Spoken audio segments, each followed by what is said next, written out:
Good morning. Pat Zemer here, MagnaWave office hours for this Tuesday morning. Come to you each Tuesday morning to answer questions that you may have about MagnaWave, our products, our training, services available, whatever it may be that you wanted to talk about. We're here to answer those questions. Good morning. Thank you for joining us. So if you have any questions, just post them in the chat box. They'll come up for me here, and I'll be able to answer those questions again, whatever they may be. Just had a question that was posted last evening. And it shows a picture of a horse being treated with the large wings with the semi machine on a low setting on the shoulders. And the horse appears to be a bit uncomfortable, and the question was, should I continue treating with the horse? And the horse wasn't, if the horse didn't want it, number one, it would move away. It was raising its rear leg a little bit, putting its front foot into the ground a couple of times. And I guess the question comes is, on the low setting with the wings, I guess what I wanted to say here is that the wings are not the end all for every treatment that you're doing. So my inclination would be, for example, I had a gentleman in the office last night that sprained his back yesterday morning, and I first treated him with the mat on his lower back, and I couldn't hardly turn it up at all because I was stimulating a very large area of tissue on his back, and he wouldn't let me turn the machine up very much. Well, then I took the butterfly, put it right on the area of his back because he knew exactly where the pain was coming from, and treated it with the butterfly. I was able, because we were stimulating less tissue, to turn it higher and to work specifically on that area. And so relating back to the horse that appeared to be uncomfortable treating the shoulders with the semi on a low setting, what I would say is certainly continue, but I would continue with either the large loop or the butterfly loop. Work the shoulder. Look for the area of sensitivity. If you're stimulating the entire shoulder on both sides, number one, you don't really know where the area of sensitivity is coming from, and if you can find it and treat that area and treat around that area, you'd be a lot better off. You just can't say, oh, I'm going to use this mat, put it on this gentleman's back, or use these wings, put them on this horse's shoulders, and work the magic. Yes, it will work the magic, but you can't get it as high. It's not as comfortable to the animal as it could be, or in this case last night with the gentleman that came in, I was able to, again, put more energy into the area with a smaller loop, directed exactly at where he was having his indication. He stood right up. After his first session with the mat, I said, okay, let's stand up and see how you're doing. And he could hardly get out of the chair. And so we sat him back down, changed it out to the butterfly loop, put it right on the area, treated him for 7 minutes with the Pulse Pro machine, but still, doesn't make any difference which machine you're using in most cases. Treated him for 7 minutes and said, okay, now stand up and see how you feel. And he just moved right up out of the chair, felt looser. Pain, as we were discussing during the treatment, was now a 4 instead of a 10. After just a quick treatment. So you need to pay attention to what attachment you're using that is most comfortable and allows you to treat the area of sensitivity, whether it's a person, small animal, or a horse. And it's just not a go-to. The other thing in the video that I'll get for you in play is that they had the horse tied up, and they had the wings over the shoulders of the horse, and they were standing back from the horse. And so the horse was getting this treatment. My indication would be to stand at the neck of the horse, hold the neck of the horse, comfort the horse while we're treating, and give the horse some understanding that you're there to help it. Not only is the machine there to help, but you're there to help. So you don't have to put it on, step back, and then just watch what happens. You need to interact and let your senses be into this horse as well, or this animal, or this person that you're working with. Specifically, if it's the first time that you're dealing with a treatment and working on a situation, to turn a machine on for someone that's got a very sore back and put it at what they can barely, they don't know what to do, and walk out of the room is not the way to approach it. You want to understand what they're doing. You want to explain to them what's happening. You want to read what they're telling you with their body language or with their expression, and then come back and approach that in a manner that you can discuss with us or ask questions at various times and know how to then approach that particular situation. So that's just something I wanted to bring up and talk about. If you would like to talk with us, you can certainly give us a call. The number is 502-599-9722, and we'd be happy to have a conversation with you or answer any questions that you excuse me, that you may have. Let's see, I believe we got a question here. Got a couple. I will try, Serena Doyle, I will try to show a picture, but I'm going to be working on a major open wound with muscle ripped out. Need some advice. Horse is still actively bleeding. I know to wait until bleeding has subsided.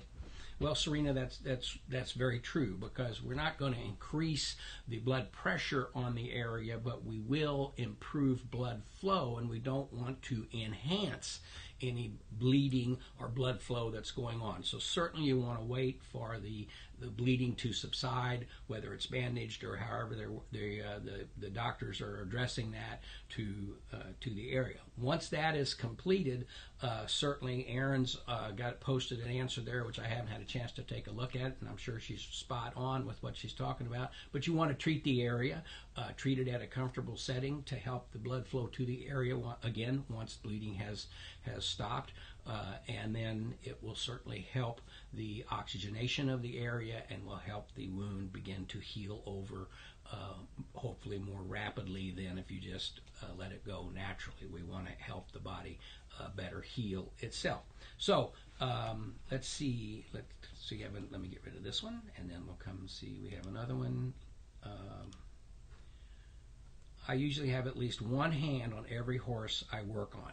Going back to what I was talking about, most certainly to be in contact with the horse that you're working on is a benefit. And the same thing, you don't have to put your hand on a person if you're treating them, if you're standing there in the room, but you certainly want to have the presence. And you might demonstrate to that effect. You might treat yourself a bit and show somebody. If you're treating somebody for the first time and you're going to put it on their back and they don't know what to anticipate, put it on their knee.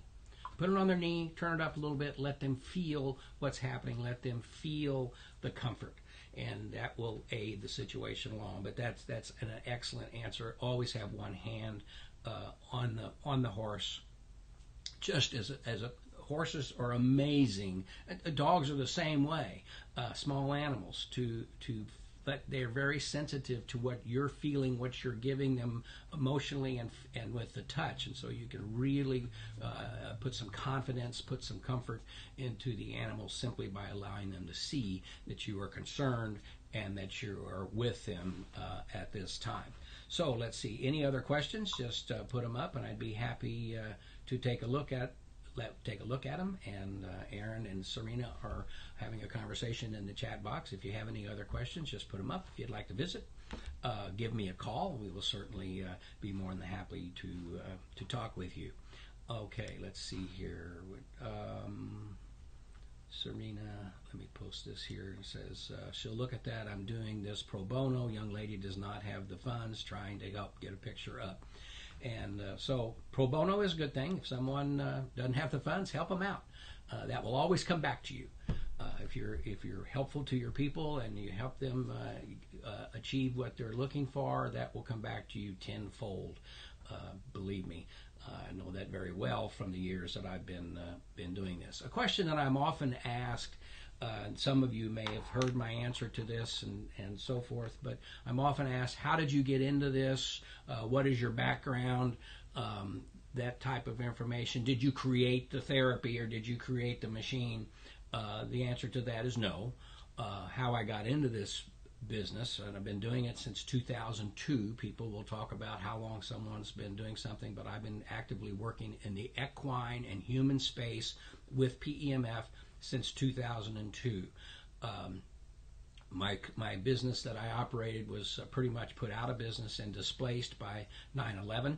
I was in the aircraft business, and we had a tough time after 9/11 with air freight and things like that. But at any rate, a friend of mine in Canada was looking for someone to help with his business at Churchill Downs and in the horse business with his PEMF therapy. I grew up around horses. My mother had horses. I was in the barn all the time as a child. Didn't ride a lot as a child because we moved into the city, and the horses were no longer at the house when we lived in the city. But I grew up around horses, worked around Ellis Park Racetrack in high school and college. So I was familiar with the entire atmosphere and, again, familiar with horses. So my friend says, hey, I've got a friend in Canada who operates a company and they sells PEMF equipment, would like to have some help in the United States, specifically with the race horses and so forth. And so I hooked up with him and began selling PEMF equipment in 2002. It was the Centurion line, and worked that until 2007. I was with Centurion and PEMF and learned a lot about what the therapy does, how it worked, how to administer it. Was not actively treating horses, but I was helping people understand how they would treat their horses with this equipment and training them accordingly. In 2006 and 2007, 2005, I was introduced to what was the P3 machine. It's a high-powered PEMF device that was controlled by moving the coil back and forth, closer and further away from the horse. When you turned the machine on, it was always on high. It did its job, but I didn't feel that it was client-friendly or animal-friendly or person-friendly because you, again, had to move this thing. It was on high. I had an experience one day when we were treating a horse at the racetrack, becoming familiar with this high-powered equipment. Somebody went down the shed row, made some noise. The horse was startled and backed into me with holding onto this piece of equipment, and it really hit the horse pretty hard, and it was uncomfortable, and the horse was not happy. Well, I knew I didn't want to do that. I wanted to have more control over what I was doing with the equipment. And then in 2007, a friend of mine that I'd worked with at Santa Anita called me and said, you need to see what they're doing with this particular piece of equipment. It's really amazing, working on Lava Man, the racehorse, and so he told me about it, and he says, you need to call this person because this would fit exactly what you're doing because you've got PEMF and all of that. And I did not make the call at that point. 2 weeks later, my friend calls me back. Alex was his name, calls me back and said, man, I just had my sciatic treated, and it's incredible how it feels and what's going on. You need to call this person. And so at that point, I did. And interestingly enough, I was at a trade show in Atlanta at I forget the name of it's a big hotel and event area for horses and other types of things. And so I was at the trade show, and a young lady came up to me and said, man, you need to see this kind of equipment that somebody's working with, and started telling me about it. It was the same thing that my friend from California was telling me, so I thought I better make this phone call. So I called the gentleman at that point, and he was in Florida at a trade show in Orlando, an anti-aging show where they were using the equipment for inflammation, arthritis, holding it up to aid with facial circulation and blood flow to potentially reduce wrinkles and that type of thing. And the gentleman said, come on down. And so we went down to the trade show, my wife and I, and all the way to the trade show, my wife saying, we'll look at this, but we're fine. We like what we're doing, and we got nice equipment and so on and so forth. Got to the trade show, to the anti-aging conference, and in one of the breakouts, they were asking for someone for a volunteer. And my wife had fallen a couple of years before and had herniated her discs and had compression in her back, and she had an ascending aortic aneurysm and a wire mesh heart repair, and she was not a candidate for surgery at that point. And so she said, I'll volunteer. Let's see if they can help me. And I had tried everything. I had done lasers. I had done the low-power magnetics, low-power PEMF.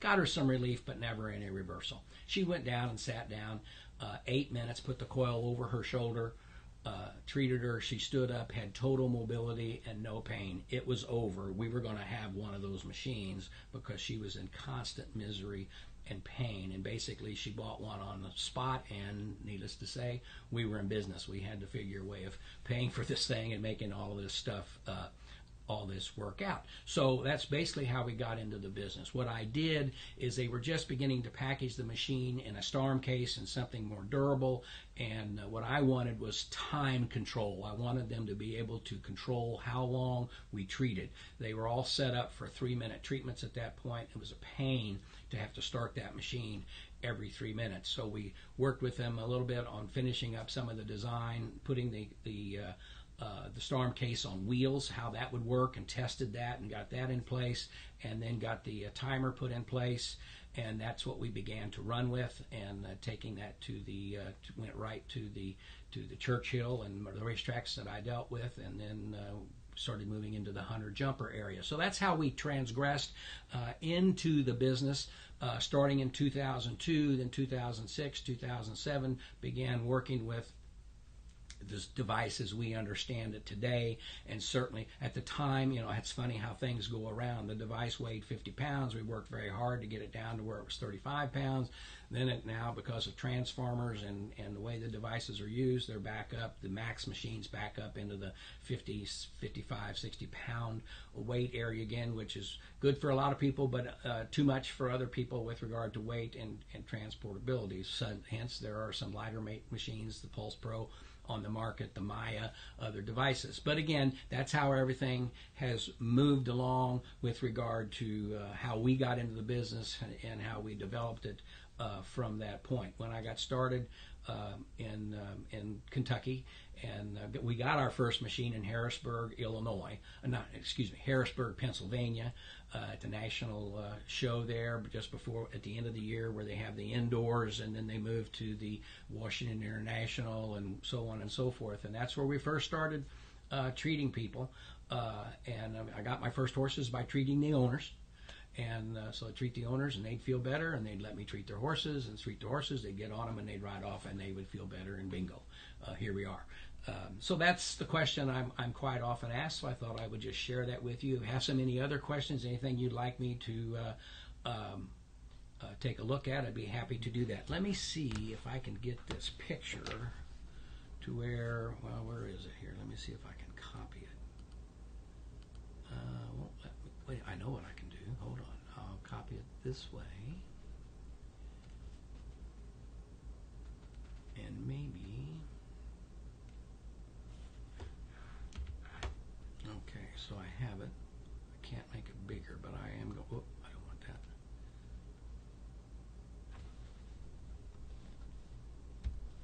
Okay, so now I'm going to move it to my desktop, which should put it on my desktop over here. All I got to do, whoop, there we go. Now I got to find it over here. Let me see where it might be.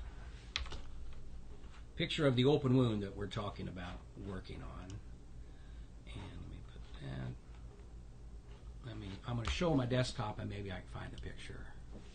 Here it is. Oh, okay, so it's down here.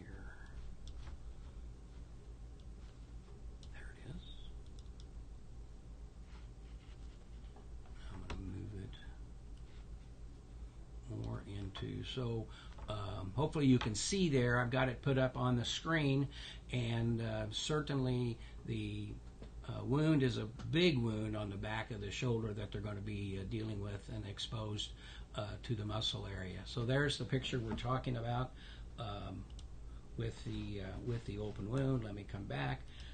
So again, as they were discussing in the picture, you want to wait for the bleeding to stop and then just begin to treat the area, and hopefully everything will work out good at that point and speed along the healing. So any other questions, please put them into the, if you want to know more about my story, let me know. I'll tell you more about that and how we have moved down the road and tried to make things better for everyone. For the longest time, I spent time traveling the country treating horses. and all of a sudden, I had a practitioner at Churchill Downs, a young lady who wanted to stop riding. She rode every morning. She was a jockey for a period of time, and then she was working therapy and riding every morning, and she had a real bad back. And I took the machine out, treated her back, and she felt much better, and it helped her along. And she kept telling me, when you're ready to make this go and I can quit riding, help me out. And fixed her up with the machine. She quit riding, and she's built a nice business over the years, helping people in the racehorse world. But that's how we got started there. Sold my first machine to someone in St. Louis, Missouri after that, who wanted, we were there treating horses at the Lake, what do they call that, Lake St. Louis arena, a beautiful indoor-outdoor facility, and treated their horses. And it was one of the interesting times. I was treating several horses around that particular show, and one gal wanted me to treat her horse, and the horse absolutely loved it. Treated the horse about 2 o'clock in the afternoon. She went to compete that evening, and the horse didn't much care about going to the ring, didn't want to compete because we just relaxed the horse so much. And so that was disappointing at that point. But the next day, the horse performed like an absolute champion, and she was beside herself because the horse was performing better than it had done. So we learned then when to treat that particular horse. If you wanted to treat it for success, you would treat it the day before, or at least 6 to 8 hours or more before the competition. We always, and I learned that the hard way at the racetrack as well. Gentleman calls, treat my horse. Okay, I'm racing this evening. Come by and treat him at noon. Treated him at noon. Went to the racetrack that night. Ran okay, but did not run with we wanted to. We took a little bit too much edge off the horse. So what we started doing there, it's kind of like I was talking about how you use the sensitivity in the wings and so on and so forth.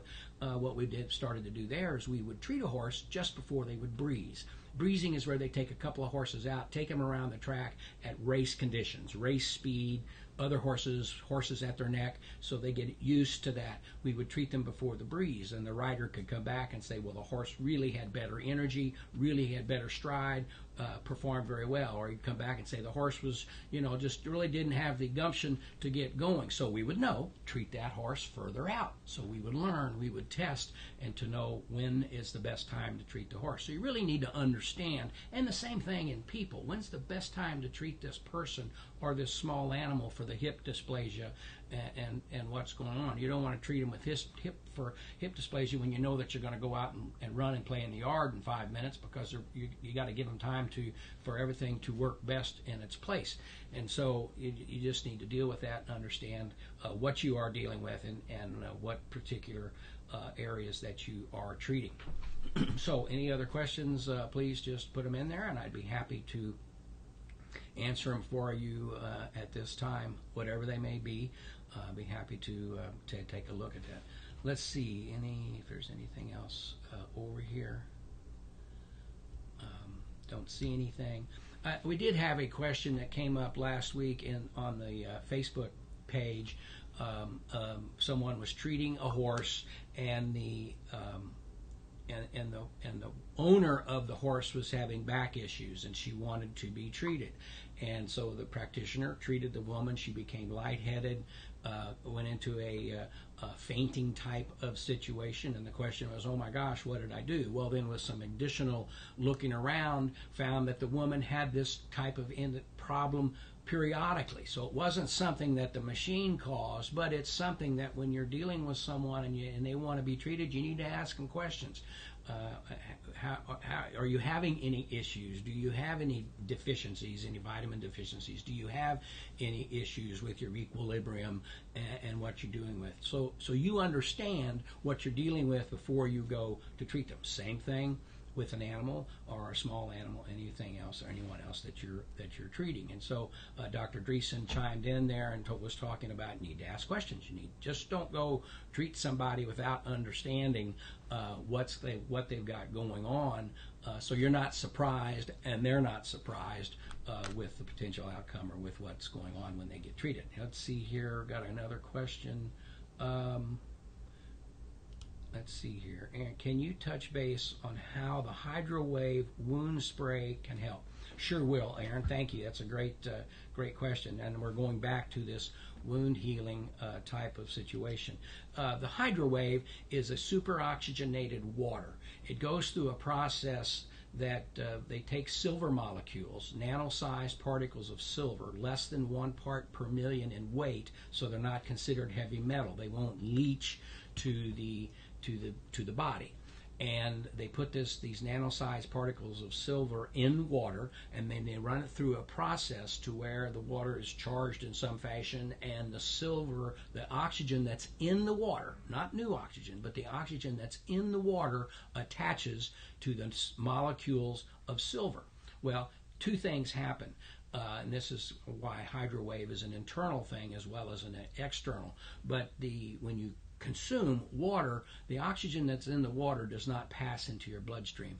The water serves as hydration for the body.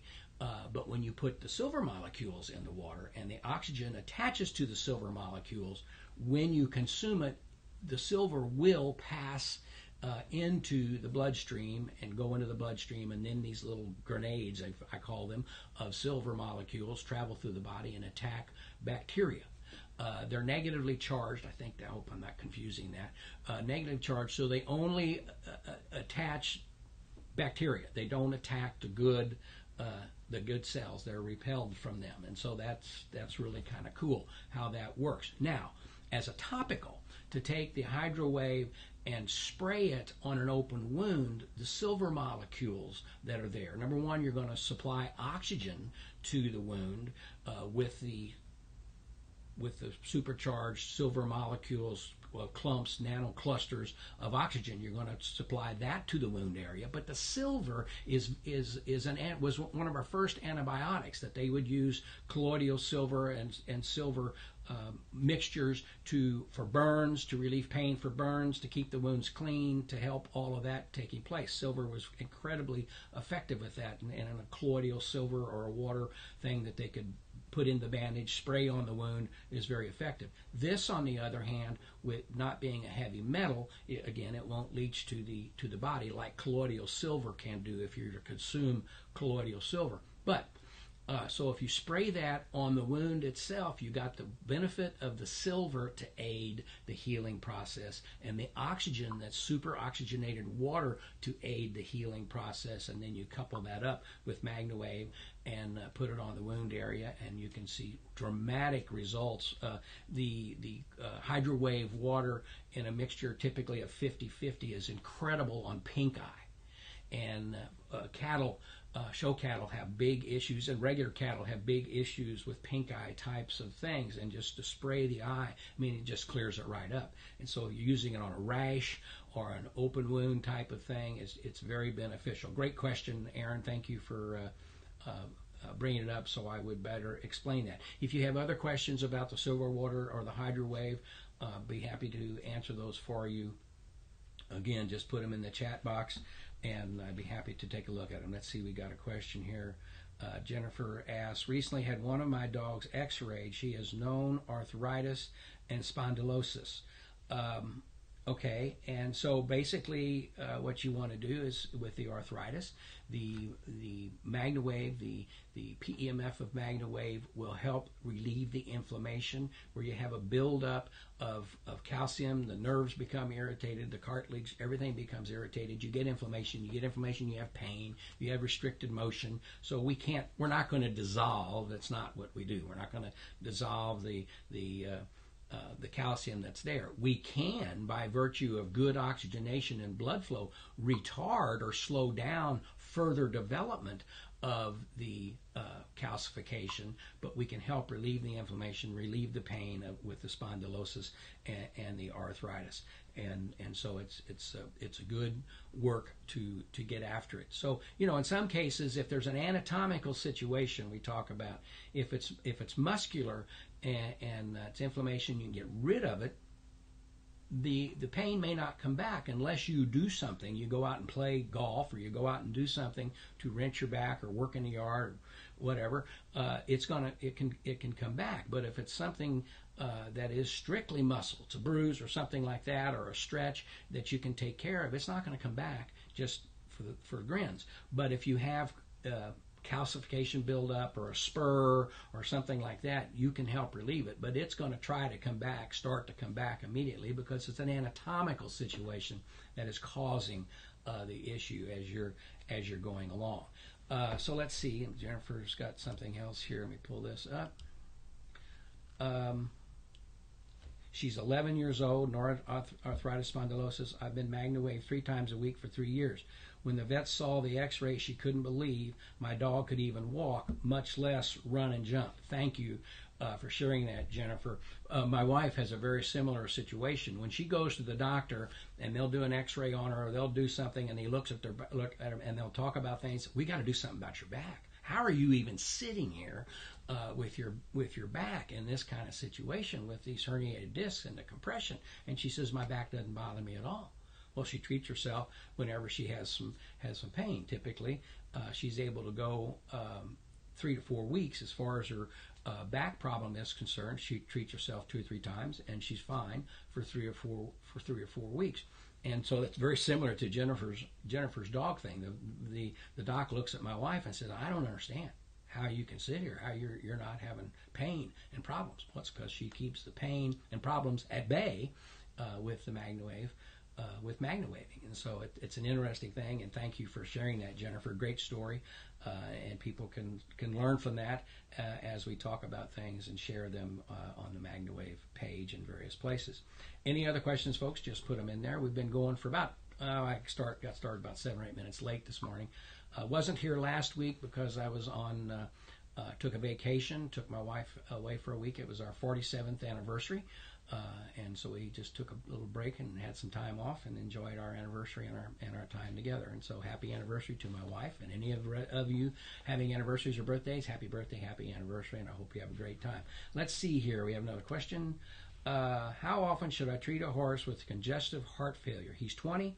Talk briefly with Aaron about it. Well, number one, you want to talk to the doc, to the veterinarian, and make sure they're up on what you're doing and what you're dealing with. But certainly, improved oxygenation to the body, improved blood flow will, I would say, potentially slow down the congestive heart failure, you would hope, with the improved oxygenation and improved blood flow. That would be a logical thought that could occur. Could it be helped with a treatment once a week? For sure, I would think. Would it require more than that? Well, as much as if you'll know if the energy's better, if the horse is continuing to respond well and do these things. We often say treat as often as necessary to get ahead of a situation, and then once you reach a plateau, treat as often as necessary to maintain that. In some cases, that's once a month. Some cases, that's once a week. And so the horse, the owner, will be able to tell you this is nothing by improving blood flow and blood oxygenation that's going to exacerbate that type of situation. So, great question. And happy to provide my thoughts with regard to that. There was a question that was asked this morning also. I had a horse that was going to perform, and so they were putting DMSO on the leg. Is it safe to MagnaWave over that, or will it cause blistering? MagnaWave will cool. MagnaWaving a horse will cool the area, so it's not going to cause something to blister.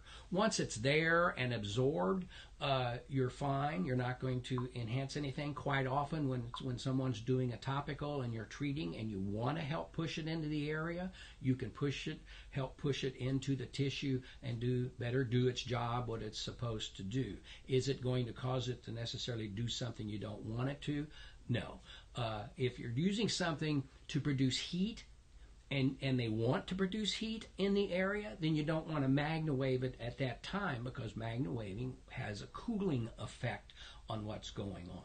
So you wouldn't necessarily do it at the same time if you want the heat to be there. But you would do it kind of like heat and ice when you talk about things. Once everything has worked its place and now you want to come back and provide a cooling effect or a better circulatory effect to the area, then you can treat at that point. Great questions that folks have brought up. Let's see here. All right, here's a question. Let me bring this up. How would MagnaWave therapy work on allergic horse with hives. My mare has a history, but none currently. Well, again, it's a situation that we're going to improve the circulation to the area, improve the oxygenation and the blood flow, which could have a benefit to help relieve the hive situation.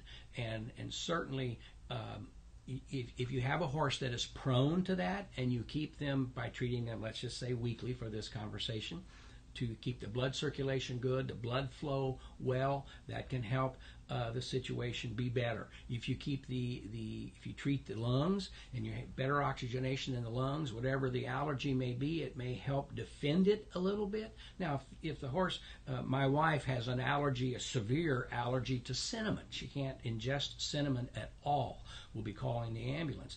And so by her treating does not necessarily change what she's allergic to in her system for whatever reason. But it can help the system be better prepared to deal with those allergies, with sinuses that are free, lungs that are operating, functioning properly, getting good oxygenation to, again, help in those types of situations. Great question. And let's see here. Let me pull this question up. You're welcome, Shannon. Thank you very much. Serena asks, how would MagnaWave help a person whose vocal cords are paralyzed? CT scan shows nothing abnormal. Person has lost their voice and there are no answers. Well, great question.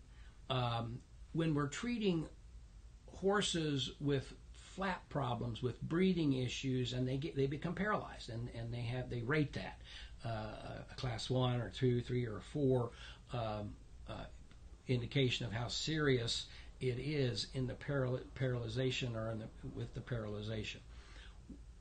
MagnaWaving has been shown to improve regeneration of nerve, to allow nerve tissue or tissue to regenerate itself, as we've seen. And I'm gonna play. My plan is this afternoon to play the on this format as a live cast the presentation by Verlinda Thompson and Dr. Amanda Myers at MagnaCon with the bone regrowth and the healing of Verlinda's horse. But what I'm getting to, so to treat the area, I can't say that it's going to all of a sudden cause that tissue there to totally regenerate to where the vocal cords will work. Is it worth trying? Well, for sure. You don't know. Maybe something there that's just restricting, causing the inflammation, causing the become paralyzed, that maybe you can help free up. But there's no thought that we can MagnaWave this area and we're going to have total regeneration and it's going to work.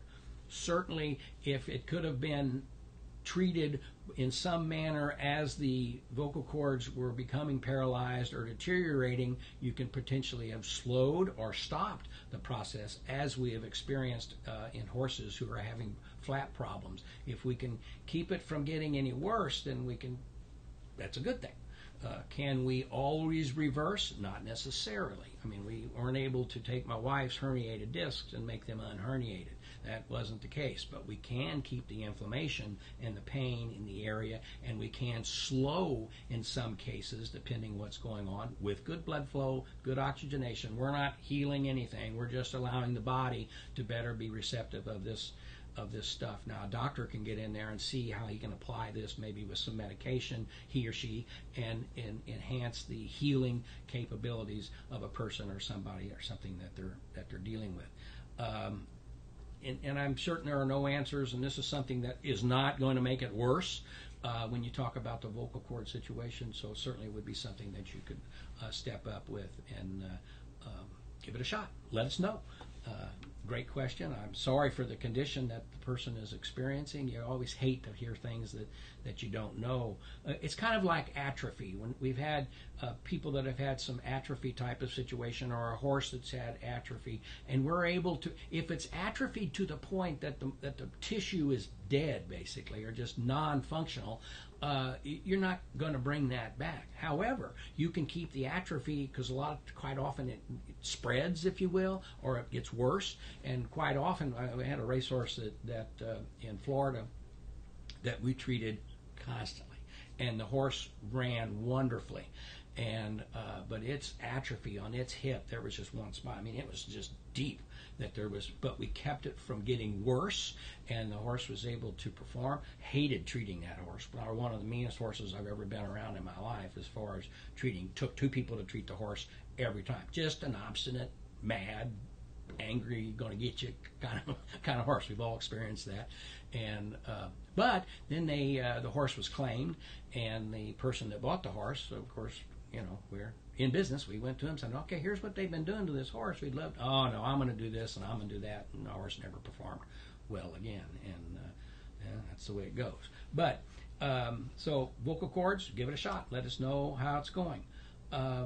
Any other questions? Please put them up there. I'd be happy to take a look at them. Got a few more minutes here. I have another meeting I need to go to at 10 o'clock to talk about our marketing team and how we can help our practitioners with their marketing and to build their business, and how we can continue to work with things here at MagnaWave. So that's where I'll be heading off to in a few minutes. I always appreciate when you folks are with us, and I'd love to answer your questions. If you have any questions, send me an email if you wish, or call the office and talk to Erin, and she'd be more than happy to direct the questions, save them for us. And we'd be happy to see which. Oh, that's Jazro. That's fine. I don't see one. Oh, here it is. If you want to call the office, it's 502-742-7868, and ask for Erin and give her your questions. Number one, she can help answer your questions. She handles our training and certification programs here at MagnaWave, and she'd be happy to help with you at that point, or give me the question and I'll address it next week for all of us to hopefully learn and grow with. So any other questions, put them up there. I'd be happy to take a look. Let me make sure.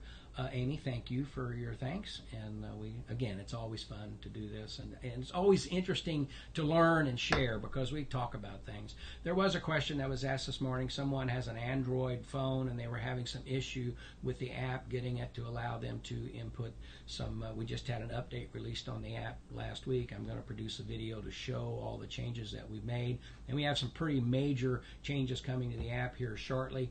But we're always working with it. If you run into a problem, delete it and reload it. You're not going to lose your information. Your information is on a server away from your phone storage type of capability. So if you have something going, kind of like you do a hard boot on your phone, hard boot it, bring it back, and see what's happening. I had to do that this morning to get my computer to recognize my camera. I had to reboot the computer, then it recognized that it was there, and it allowed me to go on. So just try that. If you've not updated lately, go into the app and see if there's an update for you in the App Store or in the Google Store, and update your app. We've got it now that you can move the dots before you save your or if you mark on a horse and you look at it and you realize that you need to move it over, you can move it on the horse, which is pretty neat. Drag and drop as far as that's concerned. It does go landscape, so you can have a larger area to see where you're putting your marks on the horse and where you're typing in your information for what you're wanting to do. It's not the optimum. I want the whole thing to either operate full-time in landscape or full-time in portrait, however someone is comfortable using it. And there was a question the other day about someone using it on their iPad. They weren't getting the resolution they wanted. We're dealing with that as well to upgrade that. These apps are always a work in process, and we're always trying to work on them to make them better for you, for your record keeping, and to share information with your clients as to what you're doing with the MagnaWave. Okay, so it's about time to go. I want to thank you for being with me today, and I look forward. We'll be back with you again next week to again answer your questions. Follow the page. I'm going to post that video saving Amiga. And it's incredible. You'll love it. I'll do it this afternoon. I'll post it on the Facebook page as a live cast, so you'll be able to watch it and ask questions at the time, and we'll try to get some of those questions answered for you as we go through that. So, again, thanks for being with me. We look forward to being with you again. Have a great day. Wave on. MagnaWaving is a fun thing to do. So here we go. Have a great day.